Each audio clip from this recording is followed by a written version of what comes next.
বেশিরভাগ কমেন্টগুলোই আসছে, দিদিভাই তোমার বাড়ি কোথায়? আরে বাবা, বলে বলে আমার মাথাটা খারাপ হয়ে গেছে। রিপ্লাইও দিচ্ছি, তবুও 100 বার জিজ্ঞেস করছে তোমার বাড়িটা কোথায়, বলো না একটা ব্লাউজ কাটাবো। তো আমি বলতে চাই পূর্ব মেদিনীপুর ভগবানপুরে আমার বাড়ি।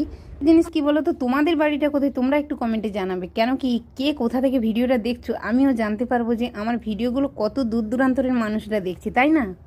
আনন্দ পাবো একটু। আর আজকে আমি যে এই যে ব্লাউজের পার্টটা দেখাচ্ছি, এটা হচ্ছে গোল পিঠ কীভাবে পট্টি ছাড়াও উল্টাবে সেটাই আজকে দেখাচ্ছি।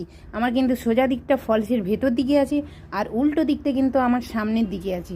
3.5 করে দু সাইডে দাগ দিয়েছি, দিয়ে এইভাবে 3.5 কিন্তু ফিতেটা দিচ্ছি। অনেকের কী হয় বলো তো, কাঁধের ওপরে বেশি রেডিমেড ব্লাউজ এইগুলো হয়ে থাকে, কাঁধের ওপরে ফিতেটা উঠে যায়।